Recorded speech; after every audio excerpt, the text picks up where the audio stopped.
Jumping into it straight away, obviously you're going to have seen everything around the Celtics right now with what's going on with Jaylen Brown, what was going on with Giannis, the draft last night.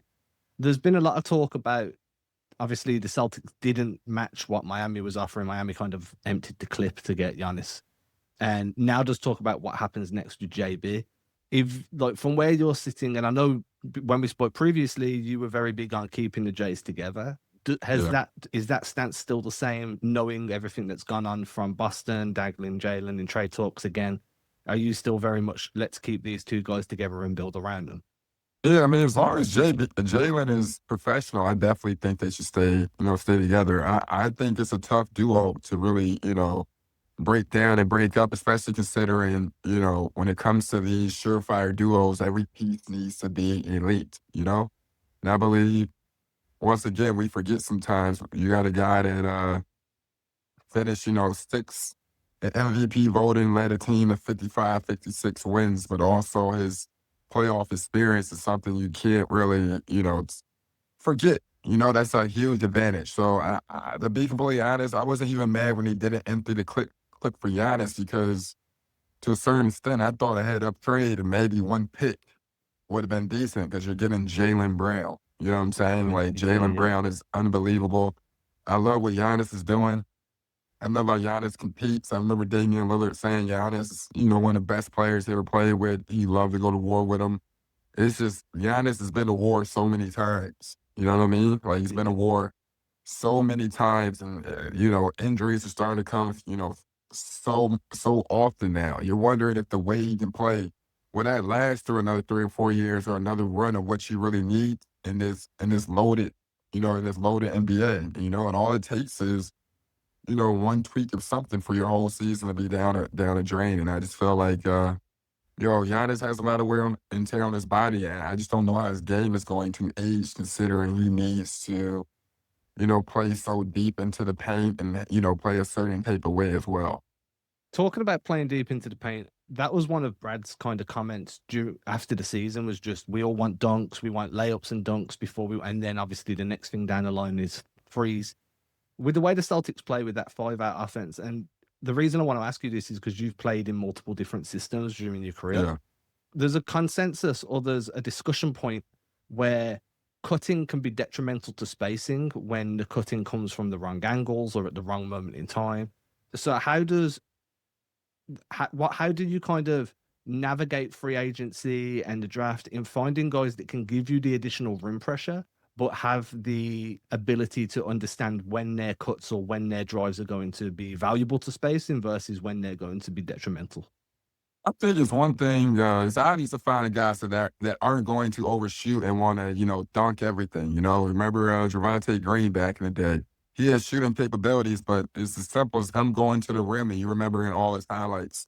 I think it's something as little as that. Identifying guys that can, do both. We have such a premium on 3-point shooting, but a 32% guy shooting 7 or 8 threes a game isn't going to help you or be as efficient as everybody else. But I think you have to make it part of your identity. You've seen so much how Boston has switched it up and made the 3-point shooting so heavily part of their identity to the point where they're shooting 53 and like 60. Like, you know what I'm saying?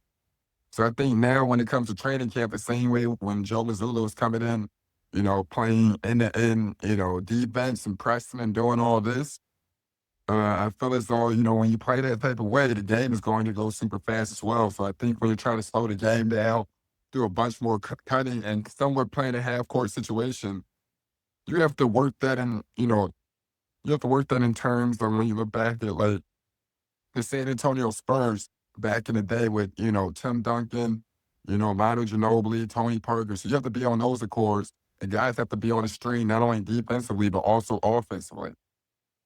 It's a lot of cut and replace, right? One guy cuts, the next one lifts Yeah. up, and you start. And it's the same defensively as well. If you start over helping too early, you're going to absolutely mess up the whole schematics because things start to overcompensate. Yeah, and it's just something as easy as, hey man, a guy drives baseline, a man from from the 3-point, the man from the angle, you know what I mean? From Yeah, the yeah, slide yeah. is going to cut down the middle. You understand what I'm saying? The man that was kind of, in between the 3-point line and the titty of of the perimeter. He's going to slide corner, give him another outlet. It's something as little as that. And sometimes the big man might just shift around the rim like Nina's Cates does all the time. But I think just encouraging of cutting, and you look at guys like Jordan Clarkson, he made he's tremendous cutting, you know what I mean? And it's throwing that into the game and not encouraging a lot of guys, everybody to shoot threes, you know? It feels like that's slowly been moved away in Boston over the last 2 years, but it's because, or last 3 or 4, but it's because they've had so much perimeter talent and they've had so much dribble drive penetration talent that can create out of collapses that the cutting has become a kind of a secondary aspect, which is why a lot of people wanted like Giannis just because you were going to get that bully ball type drive guy. But when we look at that now and how we know how that would have fit with Boston in theory and how that would have benefited them, but turning it over to Miami, do you think this move makes them better, or do you think it's going to be a year or so? Because obviously it makes them better, but does it raise their ceiling to a point now where we're like they're a problem in the East this season? No, I don't know if it makes them better in that sense. Obviously, you look at it, I don't want to compare these two guys to these two big individuals, but if you go down to Orlando and you look at, Banchero and you look at Wagner, that's a that's a big team that's loaded with, 6 or 7 guys that are physical.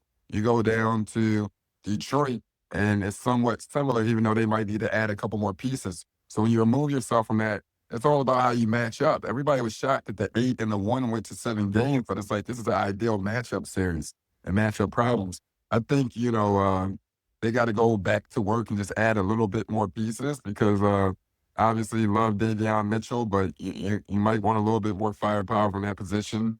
Wiggins has been playing very well the past couple of years, but you're going to miss that scoring to Tyler Hero and what he could do just naturally. I don't think he got enough credit for how he showed up and was able to be a scorer these past 2 or 3 years. But I think they're going to need a little bit more scoring that's in perimeter shooting naturally because it's going to be obviously they can go inside out with Bam, but it's going to be a lot of somewhat clutter in the paint in that sense. And I just think they need to, have more playmakers besides 2 6'10" guys. It's been fun, but when we hit the playoffs, you start noticing a lot of guys like, how are they making, how are they struggling? How is the offense struggling? It's like we usually have a guy developing late as a ball handler going up against a set defense that has been prepared for you for weeks. You know what I mean?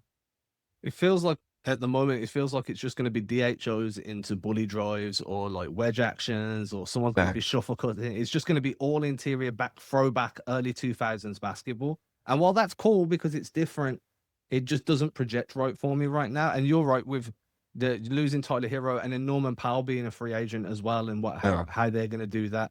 Do you see them keeping Norman Powell, or do you I think think they have to. Norman Powell's an all-star. I think Norman Powell before, getting hurt last year and, Tyler Hero came back and they're trying to figure out how to play together, play the big three together because they barely played. I think Norman Powell's been tremendous these past 3 years.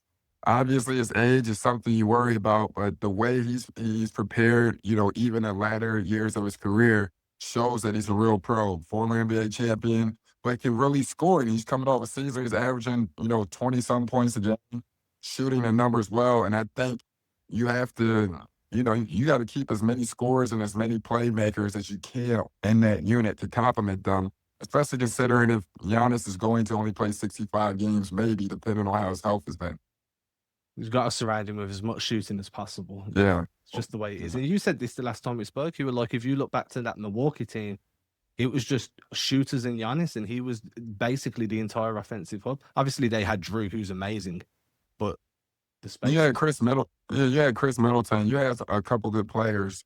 Bobby Portis. And one thing that I do appreciate, if it comes down to it, and you look at Bam developing even more as a three-point shooter, I think when Giannis has guys that are going to go head first with him, I think it changes the impact of the game. I think it changes the personality of the game. So when you sit there and it's like, hey, I look at this year, Miles Turner didn't hit too many threes, or think about what Giannis did, even with having Bobby Portis on his team, how he played, man. Bam is that tough to do it inside and out, Yeah. shoot three, play all around, and I believe that's going to put a lot of pressure on teams just from a set the tone stance. You understand what I'm saying? There's no deniability of you know, the mindset of the Heat, but then also too how Giannis plays. They come in and set the tone They try to anchor the paint and try to, hit you where it hurts.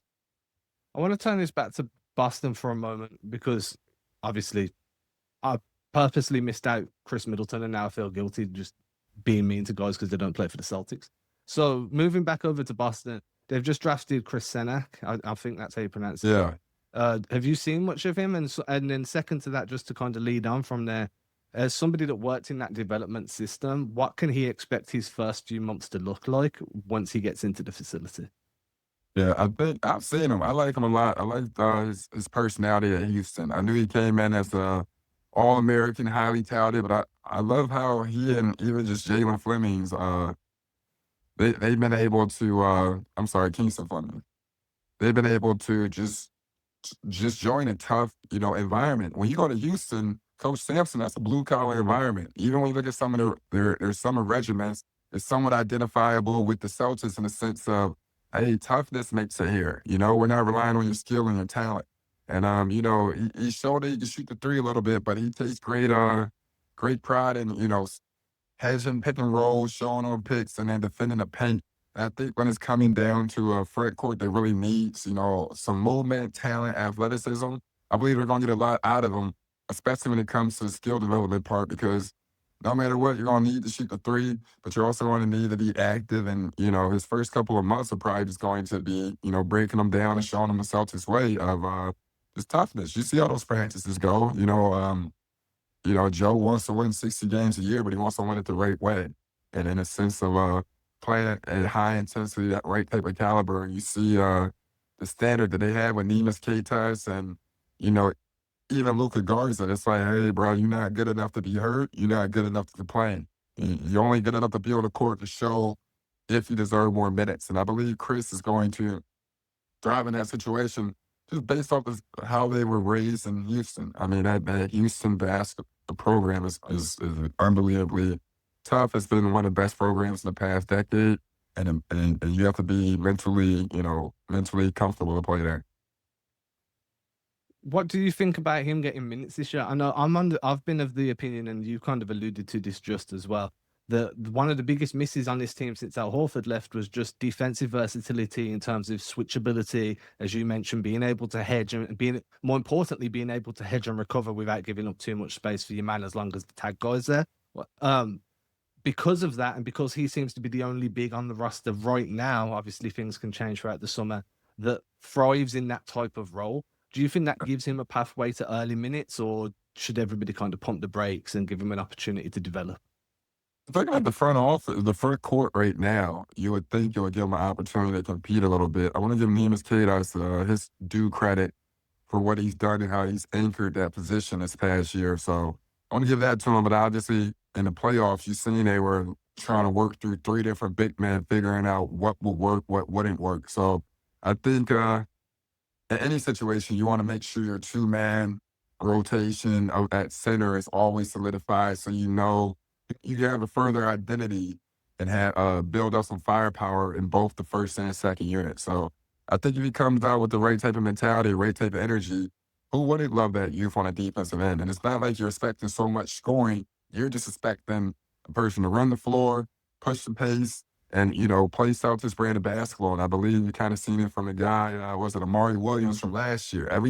There was 3 or 4 different guys, quote unquote, random that got a real chance to try to show if they can get those minutes, earn those minutes. So I don't see why if they did it with their second round pick last year, why they wouldn't do it, especially considering how open the gateway is up until July 1st comes. And now, look, we've spent this entire conversation talking about everyone else, other players from other teams, Boston. Let's talk about you for a moment. It was 16 years this year that since you got drafted. Oh yeah, 16. Can you walk us through what that draft day was like for you? Because obviously it's awesome watching it from our point of view because it's Yeah. people just make their dreams are coming true. It's a realization of all the work. But hearing Yeah. it from somebody that lived it is obviously always, and it's fun and informative. Yeah, no, it was to be honest with you, it was almost like waking up to a dream. So you're kind of like, you know, I've been blessed, but I think it's like my first real break that, not saying God existed, but I didn't know if I deserved anything like that. That's why it was so unreal. So, just waking up, I was the number 2 pick, so, as soon as you open your door, it's nothing but cameras and lights, and, I just remember trying to wake up and be like, "Man, just don't die before you get drafted." You know what I mean? And, I remember doing that. I remember getting ready around 3 p.m. I remember hitting the bus and, pulling up to Madison Square Garden and just being like, "Man, this is really it, this is it." And then, seeing my family and, sitting at the table, it felt like a different world. It felt like a completely different world. My breath was taken back by it. Like, you know what I mean? Like I couldn't believe it. So it was almost like seeing your heroes in real time was the stuff you saw on TV. I prayed so much to be there.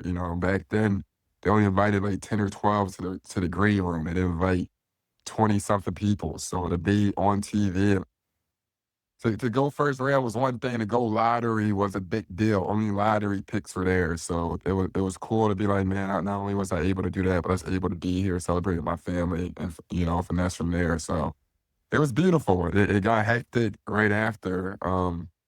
As soon as you cross over, now you're doing like 3 or 4 hours worth of media. Like, you know what I'm saying? So it was kind of crazy, but it was a beautiful day. I enjoyed it. My family had tons of fun. We partied at the 40-40 right after, and that was it. Who was the first call you made after? Obviously, your family's with you, so you come out of there, you do your media, and then you've got your people on your line. Everybody wants to say congratulations. There's always that one person you're like, yo, I need to hit up so and so. I think thankfully everybody I knew was there. Like, you know what I mean? So we saw it. I think one of the things I did when I woke up that morning, a kid from he was like the best player on my soft. I was a freshman. I didn't play varsity till my junior year. The best kid on the sophomore team, we had Spanish class together. So I was struggling that year, but I used to be in the back of the class, always telling them like, "Yo, I'm gonna be the best. I'm gonna be the best one out of here. Like, I'm gonna be the nicest. Like, I'm gonna be the man." And he said, like, "Bro, you suck." I was like, "Bro, I'm gonna be the man. Watch." And I used to walk down the hallway doing the clap that was like, "Evan Turner." So I used to do all that before it ever even happened. I was 15. I didn't play varsity till I was junior, no nothing. That day he texted me, Tyrese Sinet, and he'll tell you the truth. Literally, I text him. He texted me. I was like, "Yo, I told you." I was like, "I told you." Like, "I told you." He's like, "You right?" I was like, "I told you. I told you." Like, I remember that day. I remember being a kid, and sometimes you look at this moment now, it's not even so much for me, but a learning moment, being like, "Bro, know what you know and be entitled to it. As long as you work, like, literally forget what they talking about." Like, when I was telling them my lights weren't on, electricity was on, it was cold showers, and I'm telling somebody I'm gonna be bigger than that. You understand what I'm saying? So I remember sitting there and being proud of myself for showing myself I'm able to do it, because I was at 15. I got drafted at 21. So it just shows how much, your life can change in that short span. See, this is why it's always a really cool question to ask somebody is like, what was the experience before and what was the experience immediately after? Because we only see what the cameras allow us to see, right? We don't Yeah. see everything that happens once you're off screen, once the next draft pick comes on. And this is something that everyone yesterday went through. And one of the things that I kind of saw today and was really shocked by was people already questioning players' attitudes, questioning players' approaches. And I think that adjustment alone, like AJ Debancer is a guy that seemed to get a lot of heat on Twitter today from certain sections, and I'm not sure why. But how does that adjustment go? Just in the sense of like one moment you're playing and you're the man on campus and you're the best player on your team, then you go into the NBA and you've got to reestablish yourself, but there's this wave of criticism coming your way at the same time. What's that Yeah, adjustment?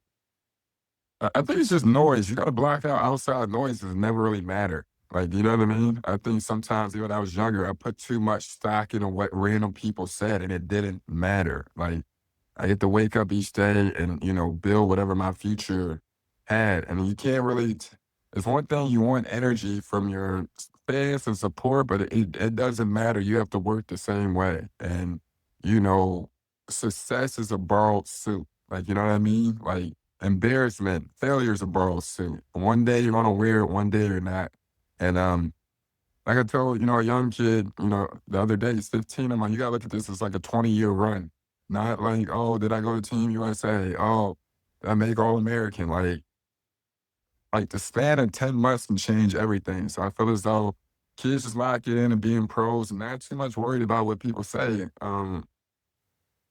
Opinions are free, bro, and people probably owe student loans and taxes, and they don't want to give 2 cents there. They want to give it to sports. So you got to know who you are, and that's the fun part about it. Nothing changes. It's just walking into the valley now and just being like, hey, this is I'm a man. You know what I'm saying? And this is a pro sport.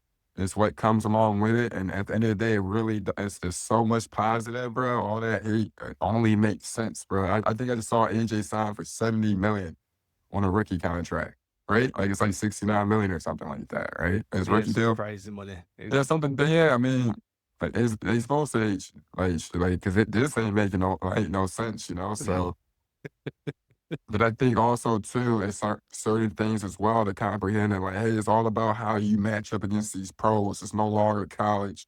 You're playing with men, and that's a gift to make sure people understand as well and be like, hey, make sure if you're that guy, you prove it here. So you call it that, you know, MVP, you know, you get rookie of the year out the first year. Then after that, you're with everybody else. So then you got to compete for MVP, all NBA teams and everything else.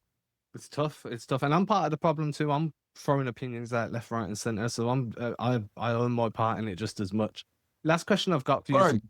Yeah, I mean, it's fine, man. Like, you just, I mean, that's the chatter of it. Sometimes you get lost and people are like, man, who's talking? It's like, man, I mean, that's what it's for. Like, the game is exciting.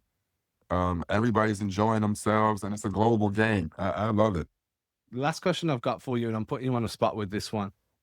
There's obviously some gaps in the Celtics roster in the rotation. They've got the non-tax they've got the full MLE available to them, full non-taxpayer. They have a TPE. If you could choose one role player from around the league that you think could slot into this team and really improve them going into next season, could be any position, who would it be? It wouldn't be popular because I think he drive everybody crazy, but he's proven. For one, it would be Dylan Brooks. I love how Dylan Brooks battles. I love that he's an equalizer. I love that he loves to win. That's just what he does, man. Like, say what you want about Brooks. Brooks got to win versus Duke. Coach K Duke. So what you want about Brooks. Brooks is going to win some amazing games for Team Canada. He just has the it factor. And Brooks is an arch rival, like a real arch rival to LeBron James. Like, about like the Lance Stevenson thing, like this actually sticks. You feel me? And then the obvious one from there is Drew Holiday. It's not even close. I would go back and go get Drew Holiday, 1,000%. I still think he got 3 or 4 more years of high level playing, but I think he can play it in any situation. And I think his presence, you know, kind of decorates the court. He plays poised, he plays tough. Um, you know, the 48 minutes, you know, might feel like a fast 48 minutes to everybody else. It's a slow 3 hours to him because he's just taking at his pace. But I think he's been the best role player, you know, the past 5, 6 years, if you had to call him that, because he's played as a second and first option whenever you need him to. But I think those are 2 guys that would definitely kill it. Drew, I love Drew in Boston. He's been one of my favorite Celtics in recent memory. Dylan Brooks Yeah. would be funny because it would be like Marcus Smart all over again, right? You're going to have a 50-50 split of who just absolutely loves him Yeah. and then people just like get this dude off the team, which I feel like that's always a fun experience. I appreciate you, man. Thank you for jumping on. I know that it's early for you, so making the time, I really appreciate it. Oh, bro, appreciate you, man. Until next time, man. Always appreciate you. Appreciate you. Enjoy Boys, today. thank you so much. That was wicked. Hey, Russ. Enjoy soccer.